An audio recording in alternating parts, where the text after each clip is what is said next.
in western Ukraine, where Russian forces have attacked the area around the airport of Lviv. The extent of the destruction is unclear at this point. But the city's mayor says Russian missiles hit the aircraft maintenance plant, not the airport itself. Up until now, Lviv had been largely spared from major attacks. The city is located less than 100 kilometers east of the Polish border and has taken in some 200,000 internally displaced people since the war started. We can now speak to DW correspondent Matthias Böllinger, who is in Lviv in western Ukraine. Matthias, we understand several blasts have been heard in Lviv. What more do you know about that?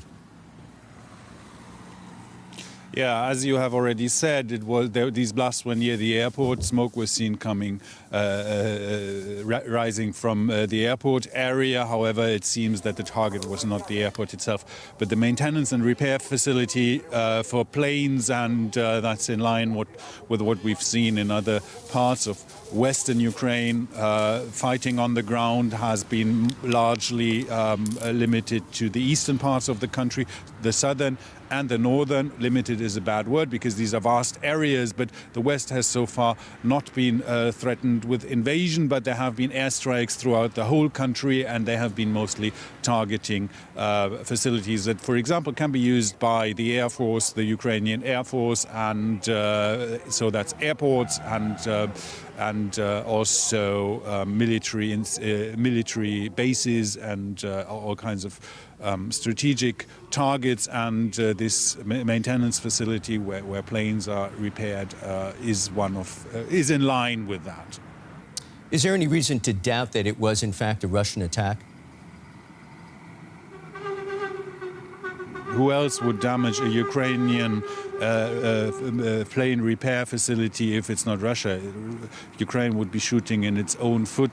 Besides that, there is no evidence at all that Ukraine has been firing rockets on its own territory, and there are no other parties to this. I mean, it could be a Belarusian missile, or it could be a Russian missile, which is the most likely scenario, fired from Belarusian territory. But there are two parties to this conflict, and it's obviously that this was fired from the other party.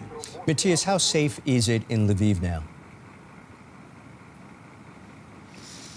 It's hard to say. I mean, as we have, this is one example, but there have also been other examples of rockets fired on cities like Lviv. There has been an attack on a military training center a few days ago that is near Lviv. So there are frequent air raid alarms, but we have not seen any of the indiscriminate bombing of civilian facilities, infrastructure, residential quarters that we have seen in those Russian-speaking parts of Ukraine like Kharkiv or in the capital of Kiev or Mariupol. So it's relatively safe, and that is why all these refugees are here. They're here, of course, on their way out of the country because this is near the border with the EU, but they're also here because this part of the country is still considered relatively safe. However, it's a war, and things can come down from the sky anywhere in Ukraine. I'm curious, what does that tell you about the Russian strategy in targeting Lviv, Matthias? It's, as I said, it's not really a change from what we've seen before. Russia has targeted anything that they would consider a military target, and this has been mostly infrastructure that could be used by the Air Force, the Ukrainian Air Force, which is small and which is definitely not in control of the skies, but which is still active and which is still inflicting damage on the Russian Air Force and on Russian positions. So it's kind of an expected target. Other airports, Vinnytsia Airport, for example, that's another town in western Ukraine that has largely been spared of attacks, but the airport has also been targeted, and the airport of Lutsk, which is another town here. So it's pretty much in line with that. I don't think Russia is in the position or is willing to extend its warfare, its on-the-ground warfare, or its shelling of civilian infrastructure infrastructure at this moment to Western Ukraine. I think Russia has pretty much reached its limits for now. But of course, they are trying to target these military, potentially military-used facilities. Matthias Berlinger in Lviv. Many thanks, Matthias. The besieged port city of Mariupol has experienced some of Russia's fiercest bombardments. Local officials say about 80% of the city's dwellings have been destroyed and over 350,000 people are trapped without heat and other basic necessities. On Wednesday, Russian forces bombed a theater sheltering hundreds of civilians. 130 people have been rescued, according to Mariupol's mayor. The full extent of casualties is unclear. DW's Nick Connolly managed to get through to a 19-year-old named Yuri in Mariupol, who sent us these voice messages.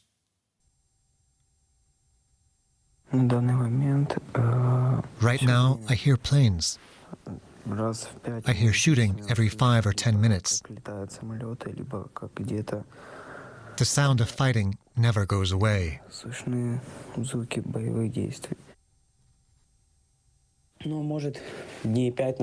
It's been days since intense shelling started here, where I am now. Ukrainian and Russian forces are fighting, and I haven't been able to leave my house. This is the 5th day I've been stuck inside.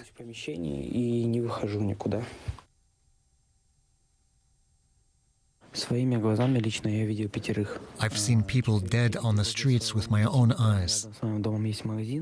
Near my house, there's a shop. I was nearby when it was hit by a shell. I went to see what happened and saw 4 bodies. They were probably hit by shrapnel. Their bodies were only picked up 2 days later.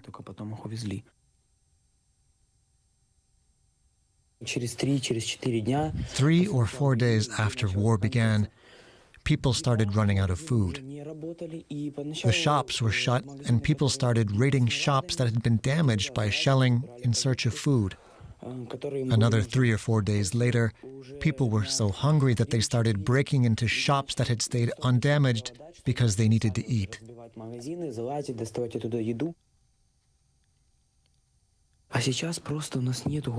Our city is gone. It doesn't exist anymore. It's been destroyed. The shops have been smashed up by hungry people, and our buildings have been pulverized. My friends went around the city and saw 5-story buildings where only the cellar was left.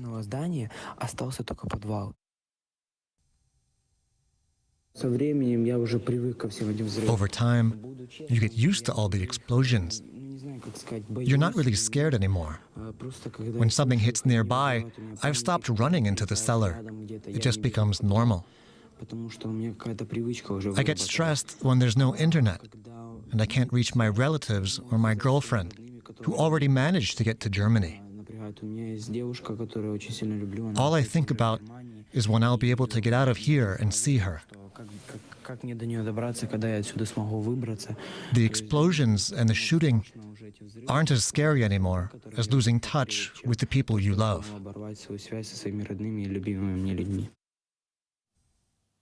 Well, since we spoke to him, Yuri has managed to escape Mariupol.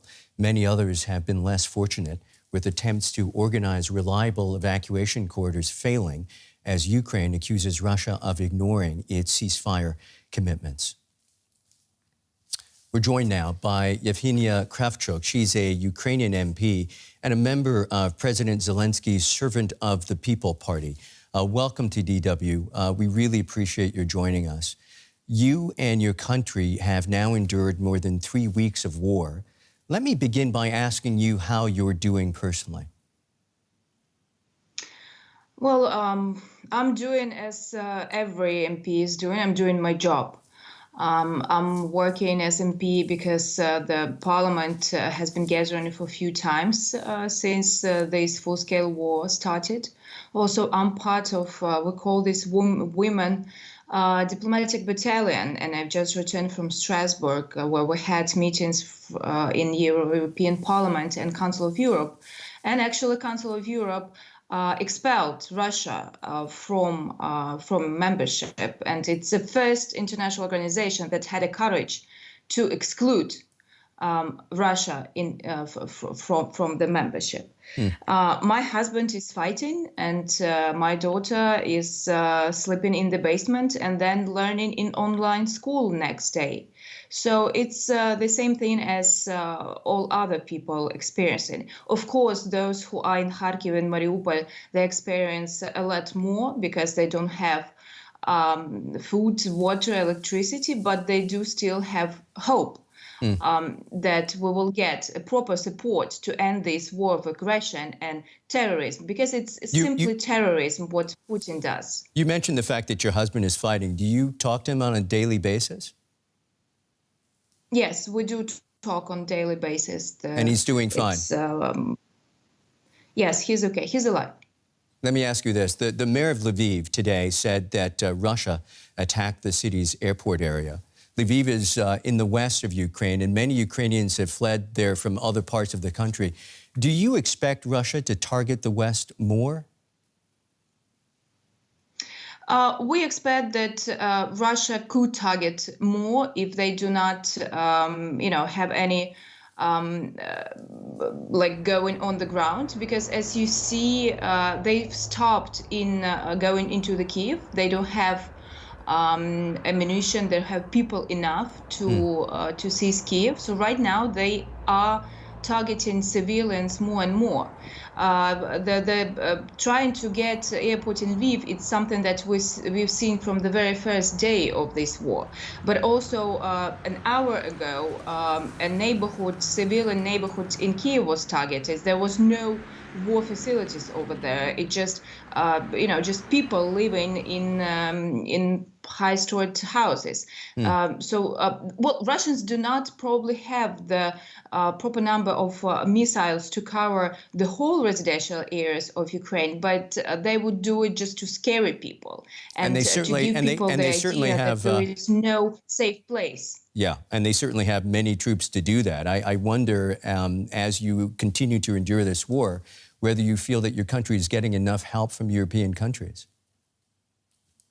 Well, of course, I'm thankful for the help we already got, but of course, it's not enough to have proper defense in the skies. Because why we're talking about these green corridors, about the people can't live, because they shell the cities, the normal peaceful cities, from the skies. We can get even counterattacks on the ground, but when they're hitting with missiles, by the way, these missiles that hit Lviv region, they were shot from Black Sea, so it's the missiles that can hit a long way. And it was confirmed by our army. It was 6 missiles, cruise missiles. 2 of them were taken off by our air defense system, but 4 hit the whatever area. The mayor will tell more about the consequences. Why we need air jets to fight Russians in the air, and why we need this air defense system to take off these missiles, because they're targeting targets in all Ukraine and killing people every day. And by the way, I would like to comment yesterday's tweet of your chancellor about that it's only war of Putin. I would like to bring you some numbers from the sociology that Radio Free Liberty had taken in Russia in recent days. So, and it says that 3 out of 4, 3/4 of, so almost 75% of Russians, they support war in Ukraine. And when they're asked about this war, they say they feel proud and they feel happy. And today in Russia, they will celebrate an 8th year of anniversary of annexation of Crimea. They will have concerts all over the country, and Putin will be addressing the nation. Of course, they are getting mostly the news from propaganda channels, but that's the reality. They do support this war. And I have another sociologist saying saying that 75% of Russians say that the next country could be Poland, should be Poland, and other European countries should be targeted, and it's okay. And if you do not see Germany in this list, it doesn't mean that they will not move forward to Eastern European countries such as Poland, such as Lithuania, such as Czech Republic, Bulgaria, and so on. You've made your point resoundingly clear, and we do appreciate that. Yevheniia Kravchuk, a member of Ukraine's Servant of the People Party, thank you so much for joining us. Thank you. The war in Ukraine has left many feeling helpless, wondering what to do in the face of Russia's aggression. Actor and former governor of California, Arnold Schwarzenegger, seems to be no exception. In a heartfelt video he posted on social media, he addressed the Russian people, telling them their government was lying to them about events in Ukraine. I'm speaking to you today because there are things that are going on in the world that are being kept from you, terrible things that you should know about. You see, Ukraine did not start this war. Neither did nationalists or Nazis. Those in power in the Kremlin started this war. This is not the Russian people's war. No. Every bomb or every shell that falls is falling not on an enemy, but on a school, or a hospital, or a home. I know that the Russian people are not aware of such things are happening. So I urge the Russian people and the Russian soldiers in Ukraine to understand the propaganda and the disinformation that you're being told. I ask you to help me spread the truth. And to President Putin, I say, you started this war. You're leading this war. You can stop this war. Let's cross over now to our Russia analyst, Roman Goncharenko in Bonn. Roman, extremely strong words there from Arnold Schwarzenegger. How effective is this message, and will it reach the Russian public? Well, I would say it's probably the best message that I've seen from the West to the Russian people, because persons like celebrities like Arnold Schwarzenegger used to be very popular in Russia, especially with my generation, as the people who grew up in the 80s.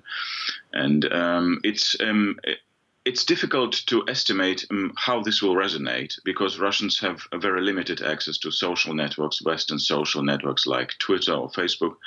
But they do have YouTube, they have Telegram, where Schwarzenegger also published his message. So what I've seen so far, there's been a positive reaction on YouTube, for example, positive comments, but there are also a lot of Russian trolls doing typical whataboutism, saying, hey, Schwarzenegger, what about Syria? What about Iraq, other countries where US invaded? Why were you silent at that time? So I would say that some Russian critical media also published that, and this is probably the best way to reach Russians. But you have to understand that more than half of Russian population supports this war, so the effect would be limited. Roman, Western officials are accusing Russia of not taking the peace talks seriously. Yet the Kremlin says Russia is putting colossal effort into talks on a possible peace deal with Ukraine. What do you make of this? Well, from Russian point of view, you don't have to reconcile that because President Putin has made it very clear he's not going to stop. The war will continue until Ukraine surrenders. This is what he said, and this is what he's repeating nearly every day. As to the peace talks, I'm very, very skeptical. I think it's an attempt, a Russian attempt, to disguise the West, to disguise Ukraine, maybe to win some time, to pull up resources, because the Russian offensive is not going well. And I wouldn't be very optimistic about those negotiations. So for the coming days and week, I think the situation will get worse. President Biden called Vladimir Putin a murderous dictator, a pure thug who is waging an immoral war against the people of Ukraine. How bothered is the Kremlin by this name-calling from the White House, you think? Well, we've heard some criticism from the Kremlin, but I think they actually do not care. We are beyond the point where they care about Western remarks or what Western leaders say about Russia or Vladimir Putin. And I think also such remarks like by President Obama in 2014, when he said Russia was a regional power, and there are experts in the West who tend to say that was a mistake. I don't actually think that President Putin cares about such things. He sees himself as a big commander who is doing historic, who is waging historic wars or bringing glory back to Russia. So he doesn't really care, I think. Russia analyst Roman Goncharenko, many thanks, Roman. The World Health Organization says indiscriminate attacks across Ukraine have damaged hospitals and crippled healthcare services. WHO Director General Tedros Ghebreyesus warned the war could have a devastating impact on Ukraine's citizens and healthcare system for decades. The disruption to services and supplies in Ukraine is posing an extreme risk to people with cardiovascular disease, cancer, diabetes, HIV, and TB, which are among the leading causes of mortality in Ukraine. Here's a look now at some of the other developments in the conflict. The United Nations Undersecretary General has called for an investigation into the civilian casualties in Ukraine. Speaking at the UN Security Council, Rosemary DiCarlo said international law prohibits attacks on civilians and those responsible must be held accountable. Russian strikes have destroyed schools, hospitals, and residential buildings. Australia and Japan have announced new sanctions on Russia as punishment for the invasion of Ukraine. The sanctions target multiple individuals and organizations, including Russia's central bank, finance ministry, and 2 oligarchs linked to Australia's mining industry. NATO Secretary General Jens Stoltenberg says the alliance must prevent any escalation of the war beyond Ukraine's borders. He was speaking in Berlin after meeting German Foreign Minister Annalena Baerbock. The foreign minister said more German troops would be sent to NATO's eastern borders. U.S. Secretary of State Antony Blinken says Russia is making no meaningful diplomatic effort to end the war in Ukraine. He also said he agrees with President Biden that Russia has committed war crimes. Biden added that he believes Russia's Putin is a murderous dictator waging an immoral war.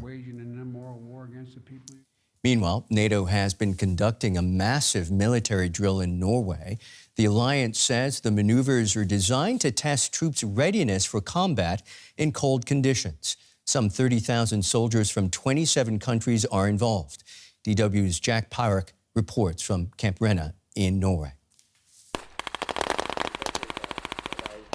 Fire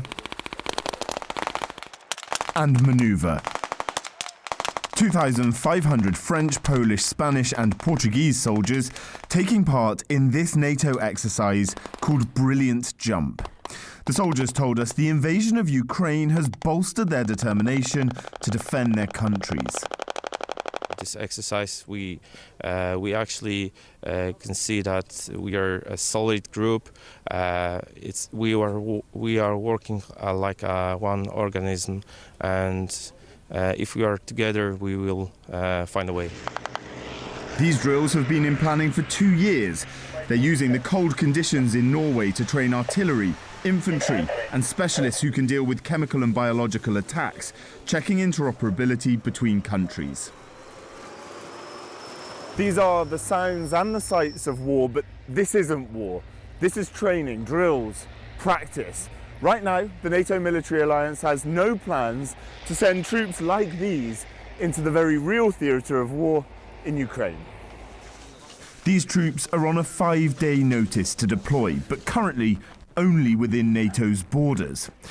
Attending the drills, General Vollmer, once the second highest officer in the German army and now a top NATO commander, told DW News exclusively he's greatly in favour of the recent move by the German government to increase annual military spending to 2% of GDP with an additional one-off injection of 100 billion euros.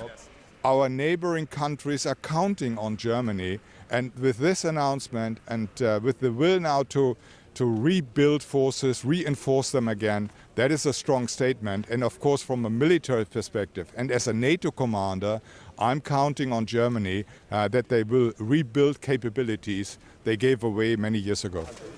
The exercises here at Camp Renner are also aimed at reassuring people living in Norway. In the nearby town of Hamar, people told us they're fully aware of the drills. Norway has a border with Russia, and we never know what can happen.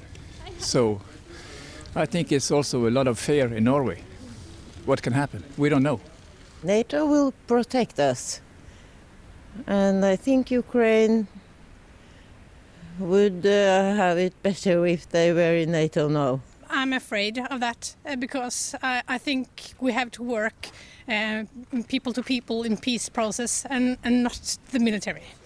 Many of the soldiers present here will now participate in a 35,000 troop strong drill, Cold Response, conducted by Norway's own armed forces with NATO involvement.